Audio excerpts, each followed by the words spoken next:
வணக்கம். நாம் இன்று பார்க்கக்கூடிய வாசிப்பு இரண்டாவது திருமணம் மற்றும் இரண்டாவது காதல். அதற்கான வாசிப்பை தான் நம்ம பார்க்க போறோம். இது ஒரு கலெக்டிவ் ரீடிங். ஓகேவா? இதுல வரக்கூடிய விஷயங்கள் எல்லாமே பொருந்தும்னு சொல்ல முடியாது. சில விஷயங்கள் பொருந்தும், சில விஷயங்கள் பொருந்தாம கூட போகலாம். உங்களுக்கு எது பொருந்ததோ நீங்க எடுத்துக்கோங்க. பொருந்தாத விஷயங்களை தவிர்த்துடுங்க. ஓகேவா? சோ உங்க கார்டுல இருந்து வரக்கூடிய முதல் விஷயம் என்ன தெரியுமா? சந்தேகப்படுவது. இந்த சந்தேகம் அப்படிங்கிறது உங்களை பத்தி நீங்களே சுயமா சந்தேகப்பட்டுக்கலாம். அப்படி இல்லைன்னா உங்களுக்கு வரக்கூடிய நபர்கள், இப்ப உங்க வீட்டுல ரெண்டாவது திருமணத்திற்கு வரன் பார்த்துட்டு இருக்காங்கன்னா அந்த நபர்கள் மீது சந்தேகப்படலாம். இல்ல திருமணம் சார்ந்த நம்பிக்கையற்று இருக்கலாம். இல்ல நீங்க இப்ப ரெண்டாவதா ஒருத்தரை காதலிக்கிறீங்கல்ல, அந்த காதலிக்கக்கூடிய நபர்களை பத்தி கூட சந்தேகப்படலாம். சோ சந்தேகம்ன்றது ஸ்ட்ராங்கா இருக்கு. ஒரு குழப்பத்திலேயே இருக்கீங்க அப்படிங்கிறது போல உங்க கார்டு எடுத்தோன்னு காட்டி கொடுக்குது. இந்த சந்தேகம்ங்கிறது எதை சார்ந்து இருக்கலாம்னா உங்களோட கடந்த காலங்களில் ஏற்பட்ட ரணங்களா இருக்கலாம், ஏமாற்றங்களா இருக்கலாம், துரோகமா இருக்கலாம். சோ அதன் மூலியமா ஒரு பயம் இருக்கும் இல்லையா மனசுக்குள்ள. பழைய விஷயங்களை இன்னும் மறக்கலையான்னு கேட்டா மறக்கவே இல்லை. உங்களுக்கான ஹீலிங் நடக்கவே இல்லை அப்படிங்கிறது உங்க கார்டு படிக்கும் போது தெரியுது. ஓகேவா? சோ இது நீங்க பாத்துட்டு இருக்கீங்க. நீங்க ஆணாவும் இருக்கலாம், பெண்ணாவும் இருக்கலாம். ஓகே, திருமணம் செஞ்சு விவாகரத்தான சூட்டோட வரன் தேடுறீங்கன்னா முதல்ல அந்த விவாகரத்து செஞ்சிருக்கீங்கல்ல, கொஞ்சம் உங்களுக்கான ஒரு ஓய்வு எடுத்துக்கோங்க.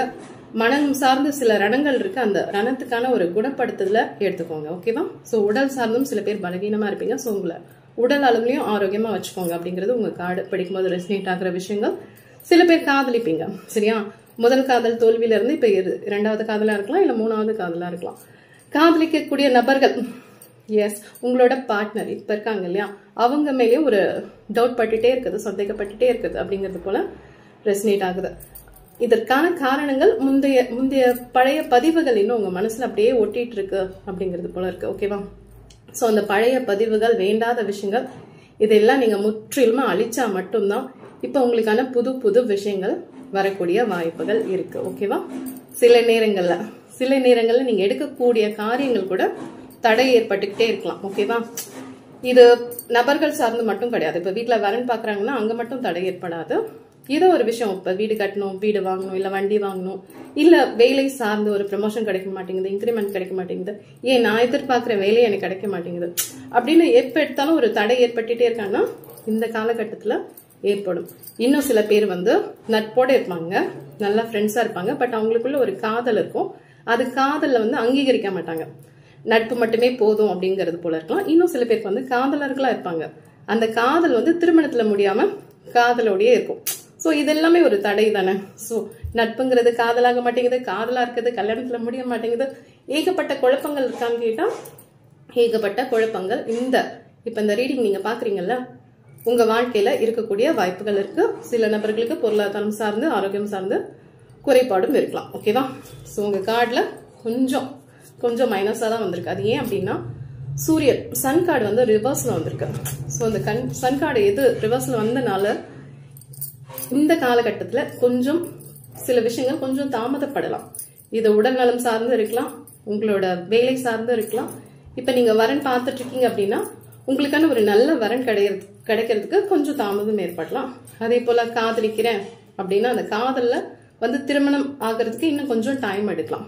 சோ கொஞ்சம் பொறுமை அவசியமான்னு கேட்டா கொஞ்சம் இல்ல, நிறைய பொறுமை அவசியம் அப்படிங்கிறது போலதான் உங்க கார்டு வந்திருக்கு. அதே போல இன்னொரு விஷயம், இந்த அவசரப்படாம கொஞ்சம் நிதானமா இருங்க. எதுக்கு அப்படின்னு உங்க கார்டு சொல்லுதுன்னா, சில நபர்களுக்கு மட்டும் உங்களை சுத்தி, ஓகே, இது உங்களோட குடும்ப நபர்களா இருக்கலாம், இல்ல வேற யாராவது இருக்கலாம், உங்களை பயன்படுத்திக்கக்கூடிய நபர்களா இருப்பாங்க. அவங்களோட சொந்த லாபத்துக்காக உங்களை பயன்படுத்திப்பாங்க. பொருள் சார்ந்து இருக்கலாம், இல்ல வேற எதனா காரணத்துக்காக கூட இருக்கலாம்.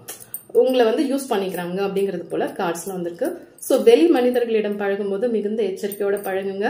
பாக்குறவங்களை எல்லாம் நம்பிடாதீங்க. எஸ், ஓகேவா? இந்த மாயமான் மாதிரி, எப்படி சீதா தேவி மாயமான் பின்னாடி போறாங்களோ அந்த மாதிரி போகாதீங்க. சில தேவையற்ற விஷயங்கள் எதுலயாவது ஈடுபட்டீங்கன்னா அதெல்லாம் கொஞ்சம் தவிர்த்துடுங்க. ஈர்ப்பு சில நேரத்துல நம்மளுக்கும் நம்ம மனசு ஏதோ ஒன்னத்துல ஈர்ப்பு ஏற்படும் இல்லையா, அது போன்ற விஷயங்கள் எல்லாம் இருந்தா கொஞ்சம் தவிர்த்துடுங்க. இது உங்களோட நலனுக்காக இந்த பிரபஞ்சம் கொடுக்கிற மெசேஜா எடுத்துக்கோங்க. ஓகேவா? உங்களை பயன்படுத்தக்கூடிய நபர்கள் சொந்த லாபத்திற்காக உங்களை பயன்படுத்திப்பாங்களா, அது போல சில மோசமான நபர்கள் கூட உங்ககிட்ட வரலாம். ஓகேவா? சோ மிகுந்த எச்சரிக்கையோட உங்களை சுத்தி இருக்கக்கூடிய நபர்களிடம் பழகுங்க அப்படின்னு இந்த கார்டு உங்களுக்கு அறிவுறுத்துது. ஓகேவா? வேகமும் வேணும், விவேகமும் வேணும். ஓகே, வேகமா போறேன் ஒரு பிரச்சனைக்கு நான் தீர்வு காண போறேன் அப்படின்னு சொல்லிட்டு நம்ம விவேகத்தோட இல்லைன்னா கஷ்டம் நமக்கு. சரியா? சோ பாத்துக்கோங்க.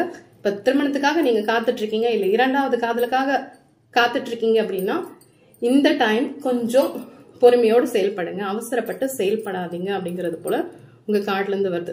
இது எப்படின்னா, வடச்சட்டிக்கு பயந்து நம்ம போய் நெருப்புல குதிச்சிட முடியாது இல்லையா? மத்தவங்க கேள்வி கேட்கறாங்க, சொசைட்டில நம்மள ஒரு மாதிரி பாக்குறாங்க, இன்னும் ரெண்டாவது திருமணம் நடக்கலையா, இன்னும் வயது ஏறிட்டே போகுது, இன்னும் கல்யாணம் ஆகலையான்ற மாதிரி கேட்கறாங்க, அப்படி இப்படின்னு என்னென்னவோ பிளா பிளா கொஸ்டின்ஸ் இருக்கும். பட் உங்களோட நலன், உங்களுக்கான நலன் மட்டும்தான் முக்கியம். நீங்க கொஞ்சம் பொறுமையா உங்களுக்கான திறமையை வளர்த்துக்கோங்க. யாரையுமே சார்ந்து இருக்காதீங்க இந்த டைம்ல. இப்ப இந்த டைம் கொஞ்சம் காத்திருக்கும் காலம் இருக்கு அப்படின்னா அந்த காத்திருக்கும் காலத்தை உபயோகப்படுத்திக்கோங்க. உங்களை நீங்களே மேம்படுத்திக்கிறது, உங்களோட ஸ்கில்ஸ் இன்க்ரீஸ் பண்ணிக்கிறது, உங்களோட ஆரோக்கியத்தை மேம்படுத்திக்கிறது, உங்களோட பொருளாதாரம் சார்ந்து உங்களை நீங்க பலப்படுத்திக்கிறது. எங்கேயுமே யாரையுமே நம்பி இருக்காம உங்களோட தேவைகளை நீங்களே பூர்த்தி பண்ணிக்கிற அளவுக்கு உங்களை தகுதிப்படுத்திக்கோங்க. அடுத்து உங்களோட இறை சக்தி உங்களுக்கு என்ன பதில் கொடுக்குதுன்னு பார்ப்போம். ஓகேவா? Yes, make a decision. நீங்க உங்களுக்காக வாழ்றீங்களா இல்ல மத்தவங்களுக்காக வாழ்றீங்களா அப்படின்னு அது உங்களுக்கு கேள்வி கேக்குது. ஓகேவா? நீங்க உங்களுக்காக வாழ்றீங்க அப்படிங்கிற போது உங்களோட நலன் கருதி நீங்க எடுக்கக்கூடிய செயல்கள் எல்லாமே சிறப்பா இருக்கும். மத்தவங்க என்ன நினைச்சுப்பாங்களோ அப்படியாக்கும் இப்படியாக்கும் நீங்க வாழ்ந்தீங்கன்னா அது உங்களுக்கு சிரமத்தை தான் கொடுக்கும். இதுல இருந்து இதை படிக்கும் போது ரெசனேட் ஆகுற விஷயம் என்ன தெரியுமா?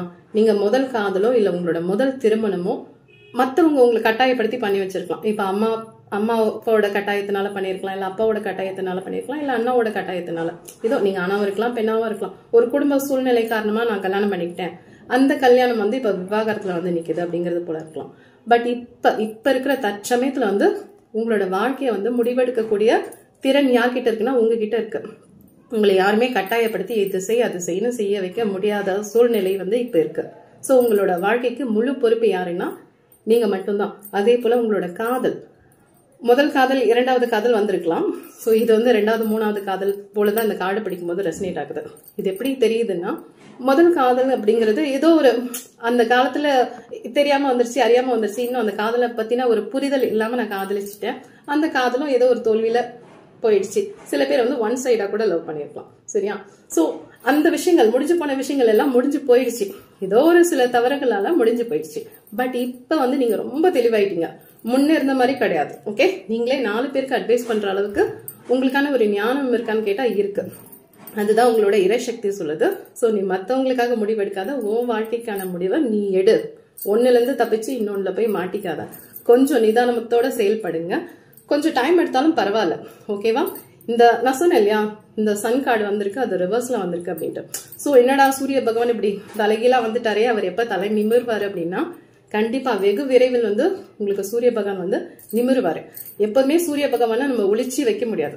அந்த பிரகாசம்ங்கிறது கண்டிப்பா உங்க வாழ்க்கையில வரும். சோ வரக்கூடிய காலகட்டங்கள் நல்லதாவே அமையும். பட் அந்த பயம் வேண்டாம். கொஞ்சம் இந்த தீமை தரக்கூடிய மனிதர்கள் உங்க வாழ்க்கையில இருப்பாங்க, அவங்க கிட்ட இருந்து கொஞ்சம் ஜாக்கிரதையா இருங்க. சப்போஸ் நீங்க யாரையாவது காதலிக்கிறீங்க அப்படின்னா அந்த காதலிக்கும் நபர், அது ஆணாவும் இருக்கலாம் பெண்ணாவும் இருக்கலாம், அவங்கள பத்தி இன்னும் அதிகமா தெரிஞ்சுக்கோங்க, புரிஞ்சுக்கோங்க. சோ உடனே நடக்கணும்னு அவசரப்படாதீங்க. உடனே நடக்கிறதுக்கு பதிலா கொஞ்சம் நிதானத்தோட செயல்பட்டா அது இன்னும் சீரும் சிறப்புமா முடியறது கூட சான்சஸ் இருக்கு. சரியா? சோ இது ஒரு பொதுவான வாசிப்பு. யாருக்கு எது பொருந்ததோ எடுத்துக்கோங்க, பொருந்தாததை தவிர்த்துருங்க. தேங்க்யூ, பாய்.